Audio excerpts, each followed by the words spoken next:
जय श्री राम। राम जी का आशीर्वाद हम सब पर बना रहे। पिछली वीडियो में हमने राम के नाम की महिमा को जाना। आज हम रामचरितमानस में आगे पढ़ेंगे। पढ़ने से पहले अपने गुरुदेव के चरणों में नमन करते हैं और सभी देवी देवताओं को नमस्कार करते हुए गणेश भगवान, शंकर जी और माता पार्वती का ध्यान करते हुए राम जी और सीता माता के चरणों में नमन करते हैं और हनुमान जी से प्रार्थना करते हैं कि वो रामचरितमानस को पढ़ने में हमें शक्ति प्रदान करे और कोई पढ़ने में गलती हो तो हमें क्षमा करे। श्री गणेशाय नमः। नाम के ही प्रसाद से शिव जी अविनाशी हैं और अमंगल वेश वाले होने पर भी मंगल की राशि हैं। सुखदेव जी और सनकादि सिद्ध मुनि योगी गण नाम के ही प्रसाद से ब्रह्म आनंद को भोगते हैं। नारद जी ने नाम के प्रताप को जाना है। हरि सारे संसार को प्यारे हैं और आप हरि और हर दोनों को प्रिय हैं। नाम के जपने से प्रभु ने कृपा की, जिससे प्रहलाद भक्त शिरोमणि हो गए। ध्रुव जी ने ग्लानि से अर्थात विमाता के वचनों से दुखी होकर सकाम भाव से हरि नाम को जपा और उसके प्रताप से अचल अनुपम स्थान प्राप्त किया। हनुमान जी ने पवित्र नाम का स्मरण करके श्री राम जी को अपने वश में कर रखा है। नीच, अजामिल, गज और गणिका। गणिका एक वेश्या थी, वह भी श्री हरि के नाम के प्रभाव से मुक्त हो गए। मैं नाम की बड़ाई कहाँ तक कहूँ, राम भी नाम के गुणों को नहीं गा सकते। कलयुग में राम का नाम मनचाहा पदार्थ देने वाला है और कल्याण का निवास है, जिसको स्मरण करने से तुलसीदास भी तुलसी के समान पवित्र हो गए। चारों युगों में, तीनों कालों में और तीनों लोकों में नाम को जप कर जीव शोक रहित हुए हैं। वेद, पुराण और संतों का मत यही है कि समस्त पुण्यों का फल श्री राम जी में प्रेम होना है। पहले युग में ध्यान से, दूसरे युग में यज्ञ से और द्वापर में पूजन से भगवान प्रसन्न होते हैं, परंतु कलयुग में केवल पाप की जड़ और मलिन है। इसमें मनुष्यों का मन पाप रूपी समुद्र में मछली बना हुआ है, अर्थात पाप से कभी अलग होना ही नहीं चाहता। इससे ध्यान, यज्ञ और पूजन नहीं बन सकते। ऐसे कलयुग के काल में तो नाम ही कल्प वृक्ष है, जो स्मरण करते ही संसार के सब जंजालों को नाश कर देने वाला है। कलयुग में यह राम नाम मनोवांछित फल देने वाला है, परलोक का परम हितैषी और इस लोक का माता पिता है, अर्थात परलोक में भगवान का परम धाम देता है और इस लोक में माता पिता के समान सब प्रकार से पालन और रक्षण करता है। कलयुग में न कर्म है, न भक्ति है, न ज्ञान ही है। राम का नाम ही एक आधार है। कपट की खान कलयुग रूपी काल नेमी के लिए राम नाम ही बुद्धिमान और समर्थ श्री हनुमान जी हैं। राम नाम श्री नरसिंह भगवान है। कलयुग हिरण्यकश्यपु है और जप करने वाले जन प्रहलाद के समान है। यह राम नाम देवताओं के शत्रु को मारकर जप करने वालों की रक्षा करेगा। अच्छे भाव से या बुरे भाव से, क्रोध से या आलस्य से, किसी भी तरह से नाम जपने से दसों दिशाओं में कल्याण होता है। उसी राम नाम का स्मरण करके और श्री रघुनाथ जी को मस्तक नवाकर मैं राम जी के गुणों का वर्णन करता हूँ। वे मेरी सब तरह से सुधार लेंगे, जिनकी कृपा करने से नहीं अघाती। राम से उत्तम स्वामी और मुझ सरी का बुरा सेवक। इतने पर भी उन दयानिधि ने अपनी ओर देखकर मेरा पालन किया है। लोक और वेद में अच्छे स्वामी की यही रीति प्रसिद्ध है कि वह विनय सुनते ही प्रेम को पहचान लेता है। अमीर, गरीब, गवार, नगर निवासी, पंडित, मूर्ख, बदनाम, यशस्वी, सुकवि, कुकवि, सभी नर नारी अपनी अपनी बुद्धि के अनुसार राजा की सराहना करते हैं और साधु, बुद्धिमान, सुशील, ईश्वर के अंश से उत्पन्न कृपालु राजा हैं। सबकी सुनकर और उनकी वाणी, भक्ति, विनय और चाल को पहचान कर सुंदर वाणी से सबका यथा योग्य सम्मान करते हैं। यह स्वभाव तो संसारी राजाओं का है। कौशलनाथ श्री रामचंद्र जी तो चतुर शिरोमणि हैं। श्री राम जी तो विशुद्ध प्रेम से ही रीझते हैं, पर जगत में मुझसे बढ़कर मूर्ख और मलिन बुद्धि वाला और कौन होगा। तथापि कृपालु श्री रामचंद्र जी मुझ दुष्ट सेवक की प्रीति और रुचि को अवश्य रखेंगे, जिन्होंने पत्थरों को जहाज और बंदर भालुओं को बुद्धिमान मंत्री बना लिया। सब लोग मुझे श्री राम जी का सेवक कहते हैं और मैं भी कहलाता हूँ। कृपालु श्री राम जी इस निंदा को सहते हैं कि श्री सीतानाथ जी जैसे स्वामी का तुलसीदास सा सेवक है। यह मेरी बहुत बड़ी ठिठाई और दोष है कि मेरे पाप को सुनकर नरक ने भी नाक सिकोड़ ली है। यह समझकर मुझे अपने ही कल्पित डर से डर हो रहा है, किंतु भगवान श्री रामचंद्र जी ने तो स्वप्न में भी इस पर ध्यान नहीं दिया। मेरे प्रभु श्री रामचंद्र जी ने तो इस बात को सुनकर, देखकर और अपने सुचित रूपी चक्षु से निरीक्षण कर मेरी भक्ति और बुद्धि की सराहना की है, क्योंकि कहने में चाहे बिगड़ जाए परंतु हृदय में अच्छापन होना चाहिए। श्री रामचंद्र जी भी दास के हृदय की स्थिति जानकर रीझ जाते हैं। प्रभु के चित्त में अपने भक्तों की हुई भूल चूक याद नहीं रहती और उनके हृदय को 100 बार याद करते रहते हैं। जिस पाप के कारण उन्होंने बाली को व्याध की तरह मारा था, वैसी ही कुचाल फिर सुग्रीव ने चली। वही करनी विभीषण की थी, परंतु श्री रामचंद्र जी ने स्वप्न में भी उसका मन में विचार नहीं किया। उल्टे भरत जी से मिलने के समय श्री रघुनाथ जी ने उनका सम्मान किया और राजसभा में भी उनके गुणों का बखान किया। प्रभु तो वृक्ष के नीचे और बंदर डाली पर, परंतु ऐसे बंदरों को भी उन्होंने अपने समान बना लिया। तुलसीदास जी कहते हैं कि श्री रामचंद्र जी सरीखे शील निधान स्वामी कहीं भी नहीं है। हे राम जी, आपकी अच्छाई से सभी का भला है। यदि यह बात सच है तो तुलसीदास का भी सदा कल्याण ही होगा। इस प्रकार अपने गुण दोषों को कहकर और सबको फिर सिर नवाकर मैं श्री रघुनाथ जी का निर्मल यश वर्णन करता हूँ, जिसके सुनने से कलयुग के पाप नष्ट हो जाते हैं। मुनि याज्ञवल्क्य जी ने जो सुहावनी कथा मुनि श्रेष्ठ भारद्वाज जी को सुनाई थी, उसी संवाद को मैं बखान कर कहूँगा। सब सज्जन सुख का अनुभव करते हुए उसे सुने। शिव जी ने पहले इस सुहावने चरित्र को रचा, फिर कृपा करके पार्वती जी को सुनाया। वही चरित्र शिव जी ने काकभूषुंडी जी को राम भक्त और अधिकारी पहचान कर दिया। उन काकभूषुंडी जी से फिर याज्ञवल्क्य जी ने पाया और उन्होंने फिर उसे भारद्वाज जी को गाकर सुनाया। वे दोनों वक्ता और श्रोता समानशील वाले और समदर्शी हैं और श्री हरि की लीला को जानते हैं। वे अपने ज्ञान से तीनों कालों की बातों को हथेली पर रखे हुए आंवले के समान जानते हैं और भगवान की लीलाओं का रहस्य जानने वाले हरि भक्त हैं। वे इस चरित्र को नाना प्रकार से कहते, सुनते और समझते हैं। फिर वही कथा मैंने वाराह क्षेत्र में अपने गुरुजी से सुनी, परंतु उस समय मैं लड़कपन के कारण बहुत बेसमझ था, इस प्रकार अच्छी तरह समझा नहीं। श्री राम जी की गूढ़ कथा वक्ता और श्रोता दोनों ज्ञान के खजाने होते हैं। मैं कलयुग के पापों से ग्रसा हुआ महामूढ़ जड़ जीव भला उसको कैसे समझ सकता था। तो भी गुरुजी ने बार बार कथा कही, तब बुद्धि के अनुसार कुछ समझ में आई। वही अब मेरे द्वारा भाषा में रची जाएगी, जिससे मेरे मन को संतोष हो।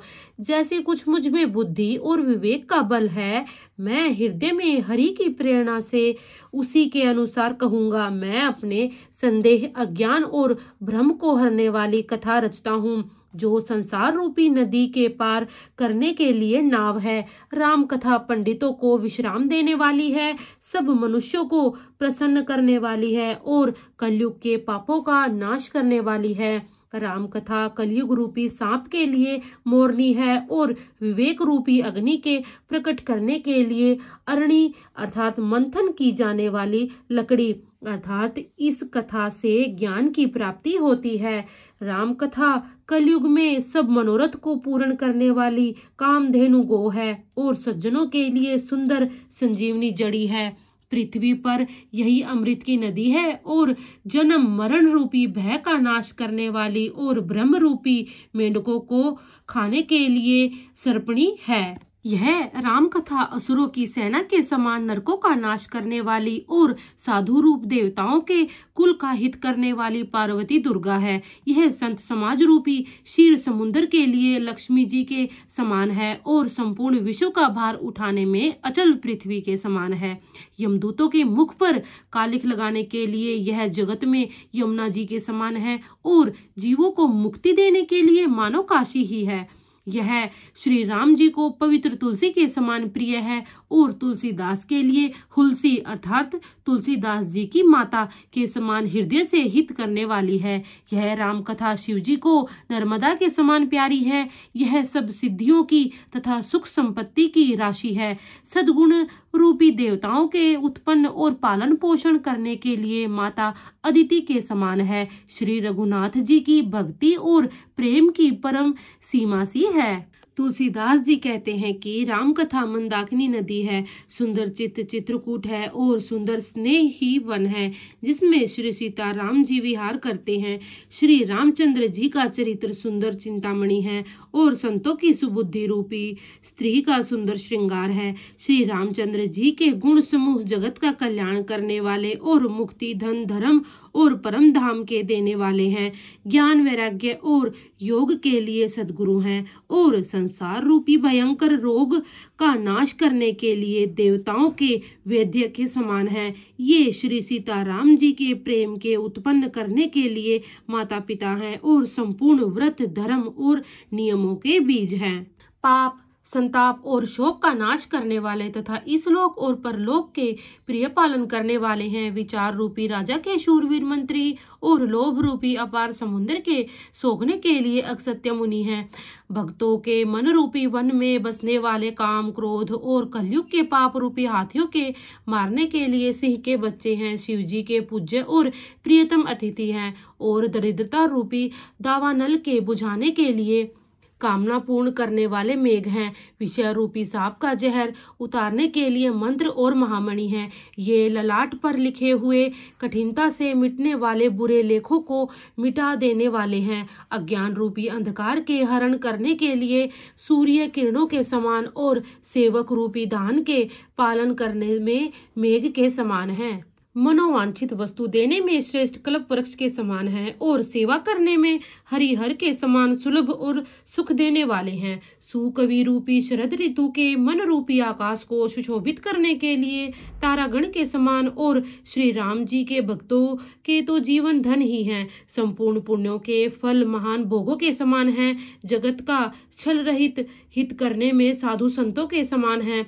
सेवकों के मन रूपी मान सरोवर के लिए हंस के समान और पवित्र करने में गंगा जी की तरंग मालाओं के समान है। श्री राम जी के गुणों के समूह कुमार्ग कुतर्क कुचाल और कलयुग के कपट दंभ और पाखंड के जलाने के लिए वैसे ही हैं जैसे ईंधन के लिए प्रचंड अग्नि। रामचरित्र पूर्णिमा के चंद्रमा की किरणों के समान सभी को सुख देने वाले हैं, परंतु सज्जन रूपी कुमुदिनी और चकोर के चित्त के लिए तो विशेष हितकारी और महान लाभदायक हैं। जिस प्रकार पार्वती जी ने श्री शिव जी से प्रश्न किया और जिस प्रकार से श्री शिव जी ने विस्तार से उसका उत्तर कहा, वह सब कारण मैं विचित्र कथा की रचना करके गाकर कहूंगा। जिसने यह कथा पहले न सुनी हो वह इसे सुनकर आश्चर्य न करे। जो ज्ञानी इस विचित्र कथा को सुनते हैं वे यह जानकर आश्चर्य नहीं करते कि संसार में राम कथा की कोई सीमा नहीं, अर्थात राम कथा अनंत है। उनके मन में ऐसा विश्वास रहता है नाना प्रकार से श्री रामचंद्र जी के अवतार हुए हैं और 100 करोड़ तथा अपार रामायण हैं। कल्प भेद के अनुसार श्री हरि के सुंदर चरित्रों को मुनीश्वरों ने अनेकों प्रकार से गाया है। हृदय में ऐसा विचार कर संदेह न कीजिए और आदर सहित प्रेम से इस कथा को सुनिए। श्री रामचंद्र जी अनंत हैं, उनके गुण भी अनंत हैं और उनकी कथाओं का विस्तार भी असीम है। अतएव जिनके विचार निर्मल हैं वे इस कथा को सुनकर आश्चर्य नहीं मानेंगे। इस प्रकार सब संदेहों को दूर करके और श्री गुरु जी के चरण कमलों की रज को सिर पर धारण करके मैं पुनः हाथ जोड़कर सबकी विनती करता हूँ जिससे इस कथा की रचना में कोई दोष स्पर्श न कर पावे। अब मैं आदर पूर्वक श्री शिव जी को सिर नवाकर श्री रामचंद्र जी के गुणों की निर्मल कथा कहता हूँ। श्री हरि के चरणों पर सिर रखकर संवतः 1631 में इस कथा का आरंभ करता हूँ। चैत्र मास की 9वीं तिथि मंगलवार को श्री अयोध्या जी में यह चरित्र प्रकाशित हुआ।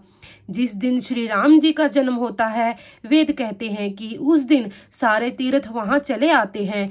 असुर नाग पक्षी मनुष्य मुनि और देवता सब अयोध्या जी में आकर श्री रघुनाथ जी की सेवा करते हैं।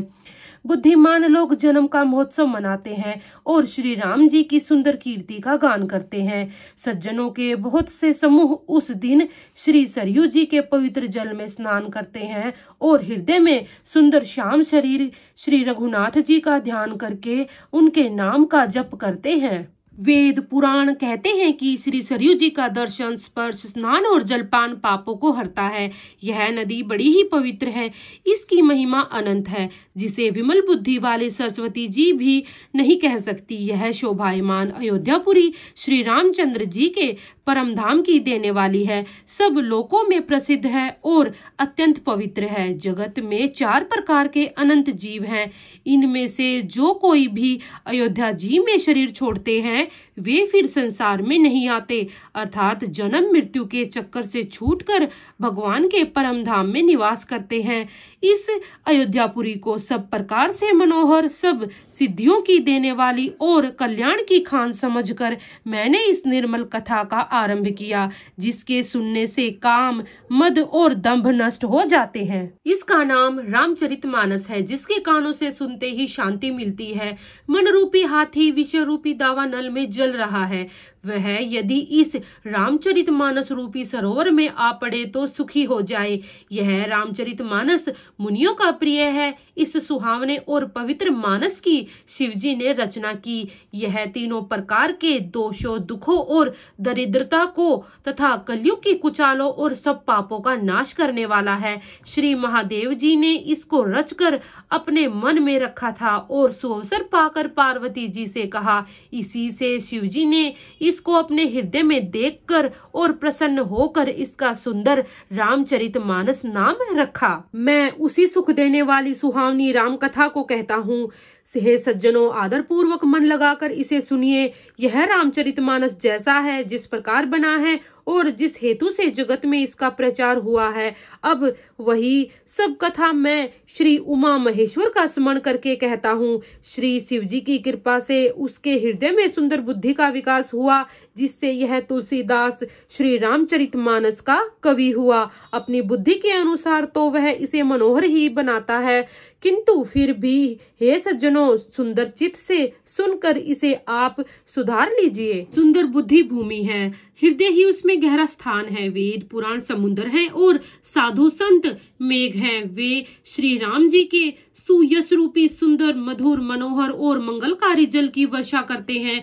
सगुण लीला का जो विस्तार से वर्णन करते हैं, वही राम सुयश रूपी जल की निर्मलता है, जो मल का नाश करती है। और जिस प्रेमा भक्ति का वर्णन नहीं किया जा सकता, वही इस जल की मधुरता और सुंदर शीतलता है। वह जल सत्कर्म रूपी दान के लिए हितकर है और श्री राम जी के भक्तों का तो जीवन ही है।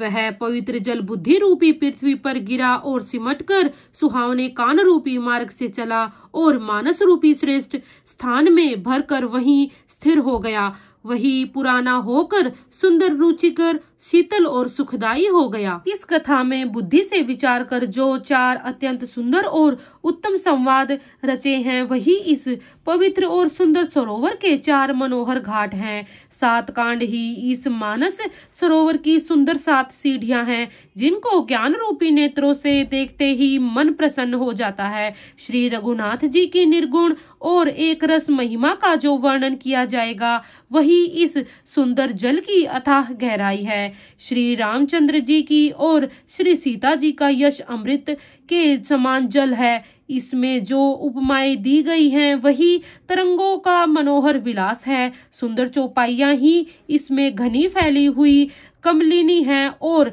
कविता की युक्तियां सुंदर मणि अर्थात मोती उत्पन्न करने वाली सुहावनी सीपियां हैं। जो सुंदर छंद, सोरठे और दोहे हैं, वही इसमें बहुरंगे कमलों के समूह सुशोभित हैं। अनुपम अर्थ, ऊंचे भाव और सुंदर भाषा, पुष्परज, पुष्परस और सुगंध है। सत्कर्मों के पुंज भोरों की सुंदर पंक्तियां ज्ञान वैराग्य और विचार हंस है। कविता की गुण और जाति ही अनेक प्रकार की मनोहर मछलियां हैं। अर्थ धर्म काम मोक्ष ये चारों ज्ञान विज्ञान का विचार के कहना, काव्य के नौरस जप तप योग और वैराग्य के प्रसंग, ये सब इस सरोवर के सुंदर जलचर जीव हैं। पुण्यात्मा जनों के, साधुओं के और श्री राम नाम के गुणों का गान ही विचित्र जल पक्षियों के समान है। संतों की सभा ही इस सरोवर के चारों ओर की अमराई है और श्रद्धा वसंत ऋतु के समान कही गई है। नाना प्रकार से भक्ति का निरूपण और क्षमा दया तथा दम मन का निग्रह यम नियम ही उनके फूल हैं। ज्ञान फल है और श्री हरि के चरणों में प्रेम ही इस ज्ञान रूपी फल का रस है, ऐसा वेदों ने कहा। इसमें और भी जो अनेक प्रसंगों की कथाएं हैं, वे ही इसमें तोते कोयल आदि रंग बिरंगे पक्षी हैं। कथा में जो रोमांच होता है वही वाटिका बाग और वन है, और जो सुख होता है वही सुंदर पक्षियों का विहार है। निर्मल मन ही माली है, जो प्रेम रूपी जल से सुंदर नेत्रों द्वारा उनको सींचता है। जो लोग इस चरित्र को सावधानी से गाते हैं वे ही इस तालाब के चतुर रखवाले हैं, और जो स्त्री पुरुष सदा आदर पूर्वक इसे सुनते हैं वे ही इस सुंदर मानस के अधिकारी उत्तम देवता हैं। जो अति दुष्ट और विषयी हैं वे अभागे बगुले और कोए हैं, जो इस सरोवर के समीप नहीं जाते, क्योंकि यहाँ मेंढक और सेवार के समान विषयी रस की नाना कथाएं नहीं हैं। इसी कारण बेचारे कोए और बगुले रूपी विषयी लोग यहाँ आते हुए हृदय में हार मान जाते हैं, क्योंकि इस सरोवर तक आने में कठिनाइयां बहुत हैं। श्री राम जी की कृपा बिना यहाँ नहीं आया जाता। घोर कुसंग ही भयानक बुरा रास्ता है। उन कुसंगियों के वचन ही बाघ सिंह और सांप हैं। घर के कामकाज और गृहस्थी के भांति भांति के जंजाल ही अत्यंत दुर्गम बड़े बड़े पहाड़ हैं। मोह मद और मान ही बहुत से बिहड़ वन हैं, और नाना प्रकार के कुतर्क ही भयानक नदियां हैं। जिनके पास श्रद्धा रूपी राह खर्च नहीं है और संतों का साथ नहीं है, और जिनको श्री रघुनाथ जी प्रिय नहीं है, उनके लिए यह मानस अत्यंत ही अगम है। अर्थात श्रद्धा सत्संग और भगवत प्रेम के बिना कोई इसको नहीं पा सकता। यदि कोई मनुष्य कष्ट उठाकर वहां तक पहुंच भी जाए तो वहां जाते ही उसे नींद रूपी जूड़ी आ जाती है। हृदय में मूर्खता रूपी बड़ा कड़ा जाड़ा लगने लगता है, जिससे वहां जाकर भी वह अभागा स्नान नहीं कर पाता। उससे उस सरोवर में स्नान और उसका जलपान तो किया नहीं जाता, वह अभिमान सहित लौट आता है। फिर यदि कोई उससे पूछने आता है तो वह सरोवर की निंदा करके उसे समझाता है। आज हमने रामचरितमानस में जाना कि राम का नाम मनोवांछित फल देने वाला होता है। राम का नाम हम किसी भी भाव से जपें, उसका फल अवश्य मिलता है। कृपया वीडियो को लाइक शेयर और सब्सक्राइब कीजिए, क्योंकि जब भी हम किसी चीज को बांटते हैं तो उसका हमें अनंत फल प्राप्त होता है। जय श्री राम।